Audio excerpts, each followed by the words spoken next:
In a favorite comedy sketch known as The Four Yorkshiremen, which of course can be viewed on YouTube, four well-to-do gentlemen discuss how far they have come from their impoverished childhoods.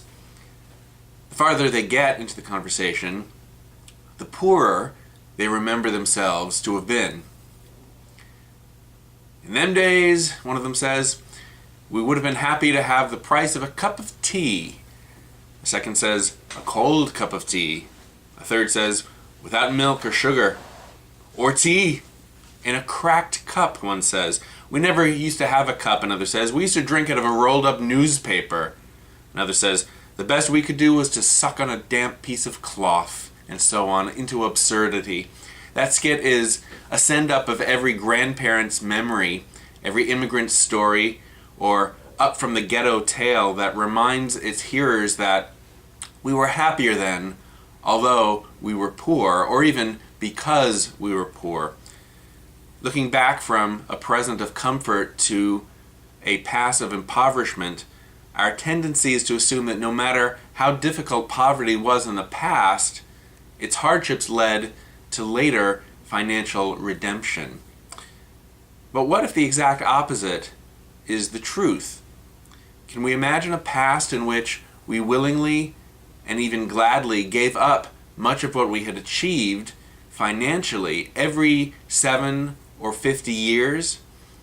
If ideas about the happy poverty of the past reflect more nostalgia than actual memory, what do we make of the idea of giving up ownership of land and other things and returning it to its original owners, of remitting debts owed to us, and, particularly difficult in the pre-modern world, giving up slaves so that they could be free? By establishing 7 and 50-year periods for a return of how things were to the time of the conquest of Canaan, the Torah this week is reaching toward a theology of ownership that is certainly at odds with how most of us view the world, as well as how most people have throughout human history. The Torah is forcing us to think clearly about money and about possessions.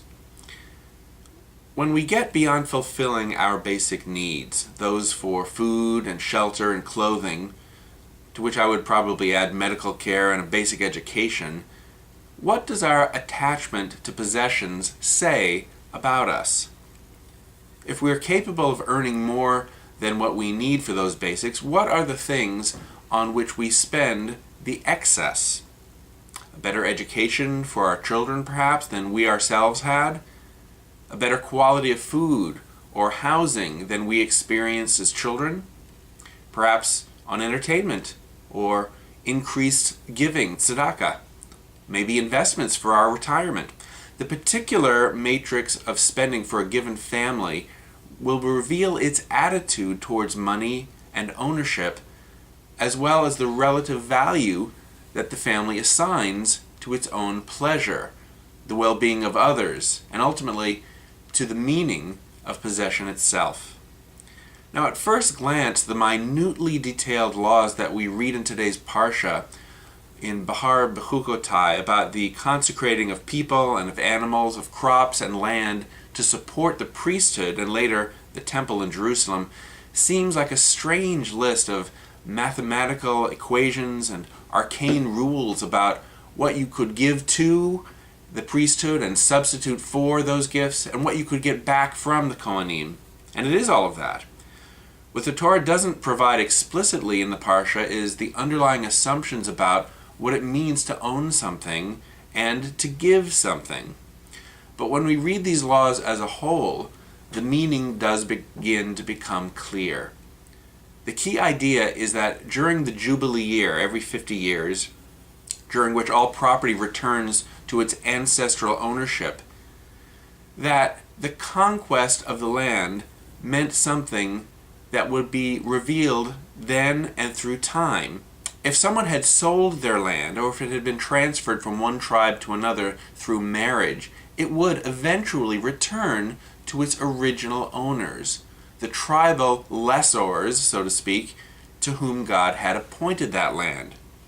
That assertion that the land of Israel, if not the entire world, is in God's possession, not just in general terms, but as the legal owner, teaches us that we are more like tenants than owners of land. Of course, we buy and sell property whenever we move to a new place, but the earth itself was here long before there was anyone to stake a claim to real estate.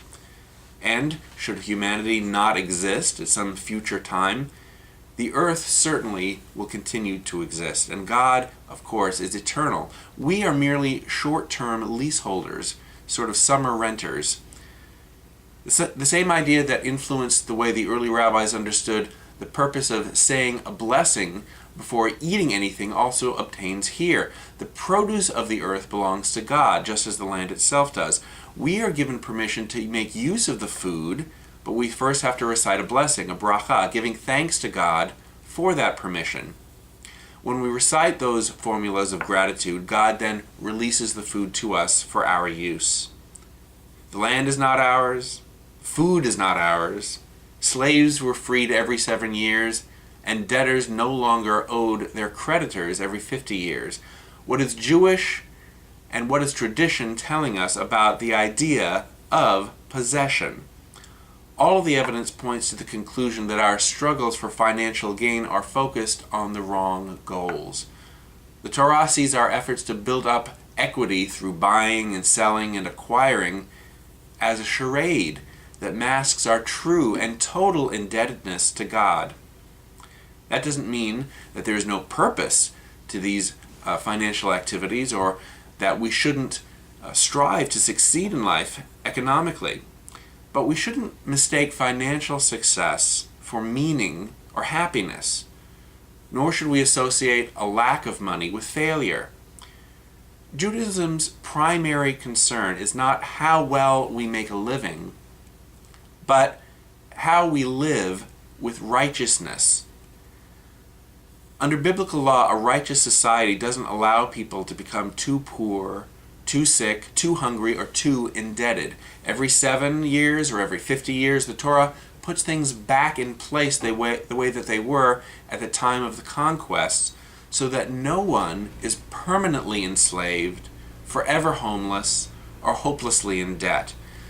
There are all sorts of financial implications of those ideas, and we read about many of them in this week's Parsha. But beyond the details of how the system is supposed to work is the underlying presumption that our possessions are not really ours. We are certainly supposed to enjoy this world and the things in it, the things that God has given us.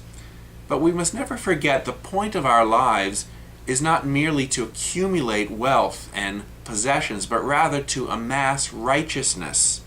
Not only to spend money, but to invest in the sanctification of God's world. A Shabbat Shalom.